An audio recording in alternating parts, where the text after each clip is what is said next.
സുഹൃത്തുക്കളെ, മഴ മാറിയിട്ടില്ല. ഇടയ്ക്ക് ഒരു ശക്തി കുറഞ്ഞിട്ടുണ്ട് എന്ന് മാത്രം. ആ, നിലമ്പൂരിൻ്റെ പല രാഷ്ട്രീയവും നമ്മൾ വീഡിയോ ചെയ്തിട്ടുണ്ട്. സ്വരാജിൻ്റെ ശക്തിയെക്കുറിച്ചടക്കം സ്വരാജിനെ ആഘോഷിക്കപ്പെടേണ്ടതുണ്ടോ എന്നൊക്കെ. അത് നിങ്ങൾ കാണുക, നിങ്ങളുടെ അഭിപ്രായമൊക്കെ അവിടെ പറയുക. നമ്മളിന്ന് മറ്റൊരു വിഷയത്തിലേക്കാണ്. കുറേ ദിവസമായിട്ട് സംസാരിക്കണം, കുറേ ദിവസമായി പത്രങ്ങളിൽ വാർത്തയുണ്ടായിരുന്ന ഒരു വിഷയമാണ്. അതെ, രാജ്യത്തിൻ്റെ നഷ്ടത്തെക്കുറിച്ച്, യുദ്ധത്തിലെ നഷ്ടത്തെക്കുറിച്ചാണ് കോൺഗ്രസിൻ്റെ സംശയങ്ങൾ തീരുന്നില്ല എന്നുള്ളതാണ്. അതിനിടെ വിദേശത്തേക്ക് ഇന്ത്യൻ പ്രതിനിധിയായി പോയ ശശി തരൂരിനെതിരെ കോൺഗ്രസിൻ്റെ അതിരൂക്ഷ വിമർശനമുണ്ട്. ശശി തരൂർ BJPയുടെ നാവായി മാറുന്നുണ്ട് എന്ന ആക്ഷേപമുണ്ട്. പക്ഷേ നോക്കൂ, വിദേശത്തേക്ക് പോയ ഡെലിഗേഷൻസിലെ ഏതാണ്ട് എല്ലാ മനുഷ്യരും കയ്യടി നേടുകയാണ്. അത് ഈ ഒവൈസി ഉൾപ്പെടെയുള്ളവർ, കനിമൊഴി ഉൾപ്പെടെയുള്ളവർ, അവരെയൊക്കെ എടുത്തുയർത്തി കാണിക്കുന്നത് പലപ്പോഴും BJPയുടെ സോഷ്യൽ മീഡിയ ഹാൻഡിലുകളാണ് എന്നുള്ളതാണ്. സ്വാഭാവികമായിട്ട് നാട്ടിൽ നിൽക്കുന്ന കോൺഗ്രസ്സുകാർക്ക് ഒരു അസൂയ തോന്നാം. അല്ലെങ്കിൽ ഇവർ BJP പറയുന്നത് തന്നെ, BJP രാജ്യത്തോട് വിശദീകരിച്ച് തന്നെയാണല്ലോ ഇവരും പറയുന്നത് എന്നോർത്ത് ഇവർ BJP സ്റ്റാൻഡ് പറയുകയാണ് എന്ന വിമർശനം സ്വാഭാവികമായും അവരുടെ വൈകാരികമായി അവർക്ക് തോന്നാം. ജോൺ ബ്രിട്ടാസിൻ്റെ പോലും കാര്യത്തിൽ അങ്ങനെയാണ്. പക്ഷേ CPM-കാരും ജോൺ ബ്രിട്ടാസ് പറയുന്നതിനെ എതിർക്കുന്നില്ല. കാരണം അവർക്ക് മനസ്സിലാകുന്നുണ്ട് ജോൺ ബ്രിട്ടാസ് എന്താണ് പറയുന്നതെന്നും എന്തിനു വേണ്ടിയാണ് ജോൺ ബ്രിട്ടാസ് പോയിരിക്കുന്നത് എന്നും. ഒരുപക്ഷെ കോൺഗ്രസ് സാധാരണ അണികളെ മാറ്റി നിർത്താം. കോൺഗ്രസിൻ്റെ നേതൃനിരയിലുള്ളവർ തന്നെ വലിയ സംശയത്തോടു കൂടി ആണ് ഈ വിഷയത്തെ കാണുന്നത് എന്നുള്ളതാണ്. തരൂരിനെ വലിയ സംശയമാണ്. പകരം അവർ എല്ലാ ദിവസവും ചോദിച്ചുകൊണ്ടിരിക്കുന്നത് ഇന്നത്തെ പത്രത്തിലുണ്ട്, രാജ്യത്തിൻ്റെ നഷ്ടം എന്ത് എന്ന് വ്യക്തമാക്കണം. കൊതിക്കുകയാണ് കോൺഗ്രസ് എന്ന് തോന്നിപ്പോവുകയാണ്. ഇന്ത്യക്ക് എന്ത് നഷ്ടമുണ്ടായി അതിനെക്കുറിച്ച് ആകാംക്ഷയോടെ കാത്തിരിക്കുകയാണ്. പാകിസ്ഥാനെ എങ്ങനെ ആക്രമിച്ചു, എന്ത് ചെയ്തു എന്നുള്ളതല്ല, പാകിസ്ഥാനെ എത്രത്തോളം പ്രതിരോധത്തിലാക്കി എന്നുള്ളതല്ല, അതൊക്കെ ഇന്ത്യ വിശദീകരിച്ചു കഴിഞ്ഞു. അതിനെക്കുറിച്ച് കൂടുതലൊന്നും അവർക്കില്ല. അതിൽ ആഹ്ലാദവും ഒന്നുമല്ല അവരുടെ പ്രധാനപ്പെട്ട കണ്ടന്റ്. രാഹുൽ ഗാന്ധി മുതൽ തന്നെ ചോദിച്ചുകൊണ്ടിരിക്കുന്ന ഒരേ ഒരു കാര്യം ഇതാണ്: ഇന്ത്യക്ക് എന്ത് നഷ്ടമുണ്ടായി, ഇന്ത്യയുടെ യുദ്ധവിമാനങ്ങൾ തകർന്നോ, ഇതിന് പാർലമെൻറ്റ് തന്നെ വിളിക്കണം, അതിൽ ഇന്ത്യ വിശദീകരിക്കണം എന്നുള്ളതാണ് രാഹുൽ ഗാന്ധി ഉൾപ്പെടെയുള്ളവർ ആവശ്യപ്പെടുന്നത്. വലിയൊരു രാഷ്ട്രീയ ആയുധമാക്കി കൊണ്ടുപോവുകയും ചെയ്യുന്നു. കോൺഗ്രസ്സിന് ഇങ്ങനെ ചോദിക്കാം, പക്ഷെ അതിനൊരു ടൈമുണ്ട് എന്നുള്ളതാണ് ഇതിൽ ഏറ്റവും പ്രധാനപ്പെട്ടത്. കോൺഗ്രസ് എന്തുകൊണ്ടാണ് രാജ്യത്തെ ജനങ്ങളിൽ നിന്ന് അകന്നു പോകുന്നത് എന്നുള്ളതിൻ്റെ ക്ലാസിക്കൽ ഉദാഹരണമാണ് ഈ ദിവസങ്ങളിൽ നടക്കുന്ന കോൺഗ്രസിൻ്റെ ഈ വിഷയവുമായി ബന്ധപ്പെട്ട പ്രതികരണങ്ങൾ എന്ന് തന്നെ പറയേണ്ടി വരും. രാജ്യത്തെ ജനങ്ങളാകെ വൈകാരികമായി, അത് ഏതാനും സുഡാപ്പി പോലെയുള്ള ആളുകൾ ഒഴിച്ചു നിർത്തിയാൽ, അത്രയും തീവ്രമായ കമ്മ്യൂണിസ്റ്റ് ചിന്തകളുള്ളവരെ ഒഴിച്ചു നിർത്തിയാൽ ബാക്കിയുള്ളവർ വസ്തുതാപരമായി ചിന്തിക്കുന്നവർ രാജ്യത്തിൻ്റെ വികാരത്തിനൊപ്പമാണ്. രാജ്യത്തൊരു വലിയ പ്രതിസന്ധി സൃഷ്ടിക്കാൻ, പ്രത്യേകിച്ച് കമ്മ്യൂണൽ സ്പ്ലിറ്റ് ഉണ്ടാക്കാൻ പാകിസ്ഥാൻ ശ്രമിച്ചു. അതാണ് പഹൽഗാമിൽ നടന്നത്. മതം നോക്കിയുള്ള കൊലപാതകമാണ് പാകിസ്ഥാനിൽ നടന്നത്. ആ കൊലപാതകത്തെ ഇന്ത്യ ഭംഗിയായി തിരിച്ചടിച്ചു. പാകിസ്ഥാൻ്റെ ഏതാണ്ട് എല്ലാ കേന്ദ്രങ്ങളിലും ഇന്ത്യ അടിച്ചു എന്നുള്ളത് തന്നെയാണ്. നഷ്ടങ്ങൾ സ്വാഭാവികമായും ഉണ്ടാകാൻ സാധ്യതയുണ്ട് എന്നുള്ളത് എയർ മാർഷൽ നേരത്തെ വിശദീകരിച്ചതാണ്. സൈനിക മേധാവി അനിൽ ചൗഹാനും ഏറ്റവും ഒടുവിൽ നടന്ന വാർത്തയിൽ സിംഗപ്പൂരിൽ നടത്തിയ പ്രതികരണത്തിൽ ഇന്ത്യയുടെ വിമാനം നഷ്ടപ്പെട്ടിട്ടുണ്ട് എന്ന സൂചനകൾ ചിലത് പറയുന്നു എന്നുള്ളതാണ് ചില പത്രങ്ങൾ അടിക്കുന്നത്. അതിൻ്റെ വസ്തുത എന്ത് എന്നുള്ളത് അറിയില്ല.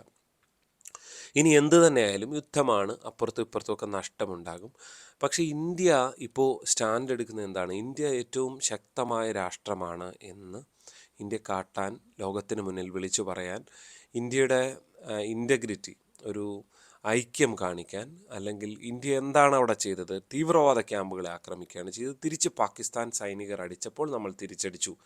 അത് ഇന്ത്യ പാകിസ്ഥാൻ്റെ ഏത് കോണിലും അടിക്കാൻ ഇന്ത്യ ശക്തരാണ്. പാകിസ്ഥാൻ്റെ ഏതാണ്ട് എല്ലാ സംവിധാനങ്ങളെയും അടിച്ചിട്ടുണ്ട് എന്ന് പറയുകയാണ്. നോക്കൂ, പാകിസ്ഥാൻ ഇത്രയധികം മിസൈലുകൾ തൊടുത്തിട്ട്, ഇത്രയധികം ഡ്രോൺ ആക്രമണം നടത്തിയിട്ട് അത് പ്രതിരോധിക്കാൻ ഇന്ത്യക്കായി എന്നുള്ളതാണ് ഈ യുദ്ധത്തിലെ ഏറ്റവും വലിയ തന്ത്രം.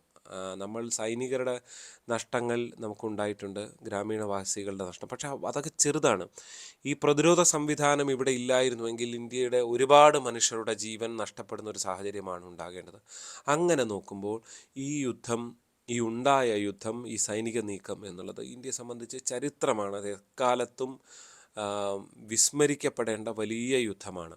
യുദ്ധതന്ത്രങ്ങൾ പലത് പ്രയോഗിക്കും, അതിൽ പല പരാജയങ്ങളും ഉണ്ടാകും, വിജയങ്ങളുണ്ടാകും. ഇതെല്ലാം എല്ലാ യുദ്ധത്തിലും സംഭവിക്കുന്ന കാര്യങ്ങളാണ്. പക്ഷേ അതിനപ്പുറത്തേക്ക് രാജ്യം ലോകത്തോട് വിളിച്ചു പറയാൻ എന്താണ് ആഗ്രഹിക്കുന്നത് അതാണ് ഇന്ന് പറഞ്ഞുകൊണ്ടിരിക്കുന്നത്. കോൺഗ്രസിൻ്റെ അടക്കം ശശി തരൂരും സി പി എമ്മിൻ്റെ ജോൺ ബ്രിട്ടാസും ഡി എം കെയുടെ കനിമൊഴി ഉൾപ്പെടെയുള്ളവരും എൻ സി പിയുടെ സുപ്രിയ സുലെ ഉൾപ്പെടെയുള്ളവരും ഒവൈസി ഉൾപ്പെടെയുള്ളവരും പോയി പറയുന്നത് അങ്ങനെയാണ്. ഒവൈസി അടക്കമുള്ളവർ വൈറലാണ്. രാജ്യത്തിനെതിരെ ഞങ്ങൾക്ക് വ്യത്യസ്ത അഭിപ്രായങ്ങളുണ്ട്, പക്ഷേ രാജ്യത്തിനെതിരെ ഒരു അക്രമം നടന്നാൽ, തീവ്രവാദ അക്രമം നടന്നാൽ ഞങ്ങൾ ഒറ്റക്കെട്ടാണ് എന്നുള്ളതാണ്. നോക്കൂ, നരേന്ദ്രമോദി സർക്കാരിൻ്റെ ഏറ്റവും ഗംഭീരമായ തീരുമാനം കൂടിയാണ് ഇങ്ങനൊരു ഡെലിഗേഷൻ.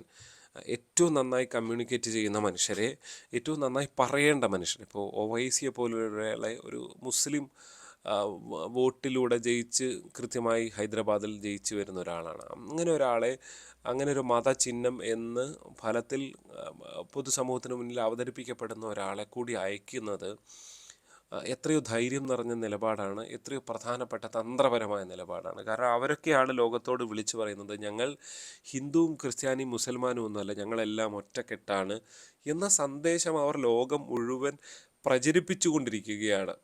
അതിനിടെയാണ് ഇപ്പുറത്തിങ്ങനെ ഇപ്പോൾ വിദേശ മാധ്യമങ്ങൾ പലതും എഴുതി. ഇപ്പോൾ BBC ആണ് കുറേ കാലമായി ഇന്ത്യയിലെ കുറേ ആളുകൾ വിശ്വസിക്കുന്നത്.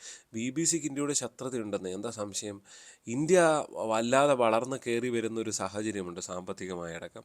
ആ സമയത്ത് സ്വാഭാവികമായും ഇന്ത്യയോട് ശത്രുതയുണ്ടാകുക, ഇന്ത്യയുടെ തിരിച്ചടികൾ എന്തെങ്കിലും ചെറുതെങ്കിലും ഉണ്ടെങ്കിൽ അത് ആഘോഷിക്കുക എന്നൊക്കെയുള്ളത് പല മാധ്യമങ്ങളും ഇപ്പോൾ ഇന്ത്യയുടെ നഷ്ടത്തെക്കുറിച്ച് എഴുതി എന്നൊക്കെ പറയുന്നുണ്ട്. പക്ഷേ ഒരു കാര്യം ഉറപ്പാണ്, ഇന്ത്യയിലെ മനുഷ്യർ ഇവിടെ ഒരുപാട് ചത്തു വീണിട്ടില്ല.